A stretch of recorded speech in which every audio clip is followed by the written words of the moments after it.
All right. So let's get started, because I know everybody wants to keep networking and connecting with people, but we are here to celebrate some extraordinary individuals, so let's keep doing that. I hope you've enjoyed dinner and had an opportunity to connect with others, and don't forget about the networking reception next door to meet those. We're jumping right in. The next award is the Milton Wong Community Leadership Award. This award is sponsored by Johnson & Johnson. Unfortunately, the individual who is going to present the award has had a family emergency and is unable to attend. So I'm going to present the award on their behalf, which is a little ironic because I worked for J&J for 12 years, but there you go. Recognizing the extraordinary contribution that Milton Wong made to the sector and community, this award celebrates an individual who's made an exceptional contribution to the development and advancement of BC's life sciences community, whether they are from within or outside the sector. It recognizes their accomplishments in fostering connections, enabling innovation, building a strong community, while driving growth and advancement across the ecosystem. The winner of the Milton Wong Community Leadership Award is Dr. Haig Farris.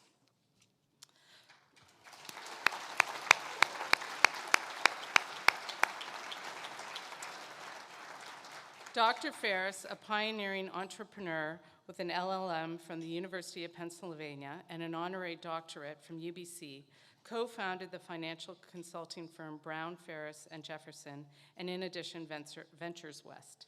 Since 1990, as president of Fractal Capital Corporation, he's been a driving force behind early-stage financing of tech startups, including D-Wave Systems, Bycast, Zymeworks, Datum Telegraphic, and TechX Resources.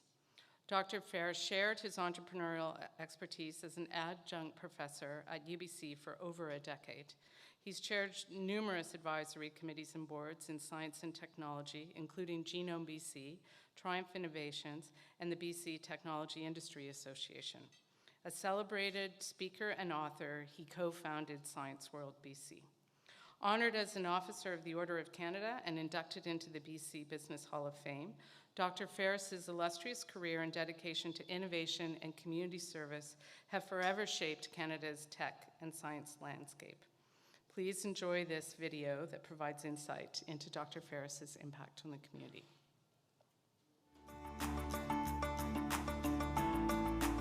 My grandmother, who came to Vancouver when she got married in 1903, she started the University Women's Club 4 years later because she was one of the first women in Canada to have a master's degree and was an educator. And she was upset with the fact that there was not a university here, so she formed the University Women's Club, which became kind of the moving force for the formation of UBC. If you find something that's of interest to you, you should really focus on that in a volunteer sense, like you would in your business or your family. I think exposing children and grandchildren to not only your business or academic world, but your volunteer world is a really important thing. Once you get started on something, if you're passionate about it, all of a sudden a lot of doors open and you end up meeting people in different worlds than your own, and all of a sudden you have a network that you never had before. Well, it means a lot. Milt was a pioneer in many different fields. He broke the Chinese barrier in a lot of cultural institutions in Vancouver, many different charities that he got involved with. I mean, Milt was unbelievable at attracting people. You know, he always found a way to get something started and then let somebody else do it. He was famous for that. I do a lot of mentoring of young people. You meet a lot of really interesting people you wouldn't otherwise, and it makes your life a lot richer. I always get excited about ideas that often seem crazy, things that people say can't be done, like quantum computing and all sorts of projects I've been involved with in my life. Well, yes, I think CDL history will show it to be one of the most powerful creative organizations that Canada's ever developed. It's more the thrill of doing it, meeting all these young companies, helping them take the next step, introducing to investors, introducing them to new potential customers. It's just unbelievable how much stuff gets done because of that volunteer effort and charitable sort of culture. So I think that's very important. please join me in welcoming the extraordinary Dr. Haig Farris.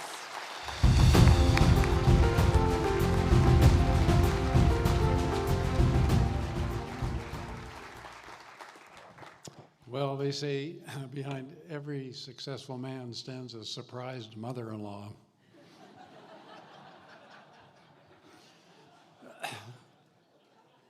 That's true. My old friend Cecil Green, who was the founder of Texas Instrument and a great supporter of UBC, when he had a crowd like this, and he was a captured audience, he'd say, "Close the doors, I feel a long speech coming on." Anyhow,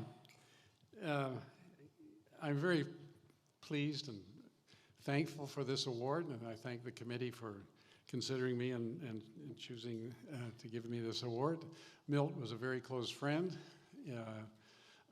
He was a unique individual, as I've mentioned in my remarks in the video. His contributions on a volunteer basis were legendary in many, many different fields. And it's nice to be able to kind of follow in his footsteps, which even though he was a couple years younger than I am, I always regarded Milt as a mentor because he always had good things and useful things to say and help guide. He was an early investor in Ventures West and was a very strong supporter of us as we developed the company. We worked closely together on Science World and the Capital Campaign under our leader, Barbara Brink. And at a Christmas party at Barbara's house when things weren't going well and we were having a terrible fight with the provincial government about getting the globe, everybody was down and it looked like maybe we were going to strike out.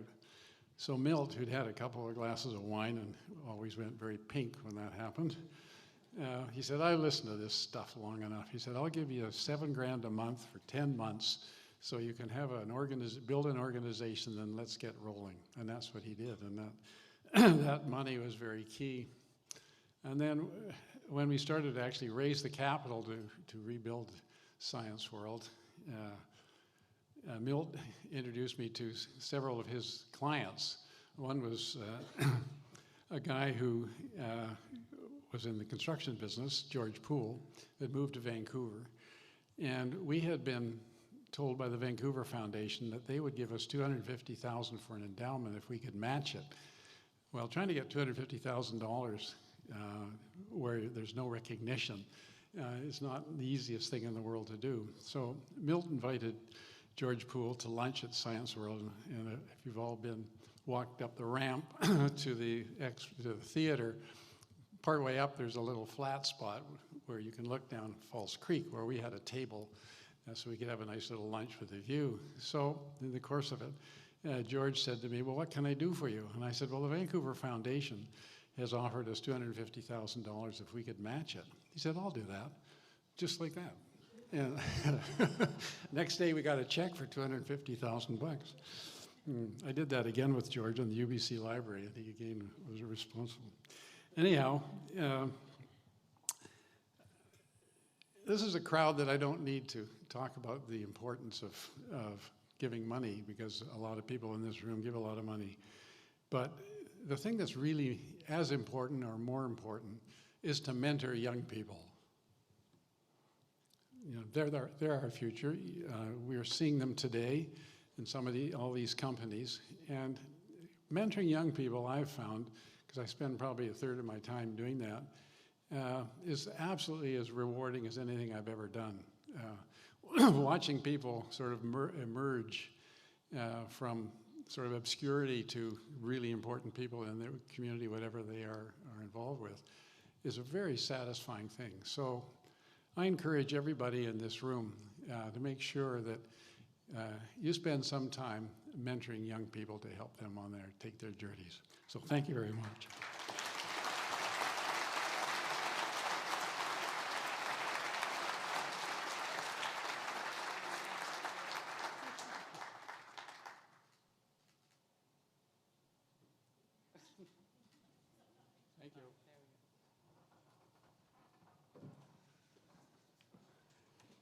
Thank you. a bit taller than me. Congratulations. What an extraordinary commitment to our community and legacy that you are leaving. I sit on the Science World Board, so I really appreciate hearing all the work that many leaders many years ago went to put it and bring it where it is today. There's still a lot of work to do for Science World, but we're on the right track.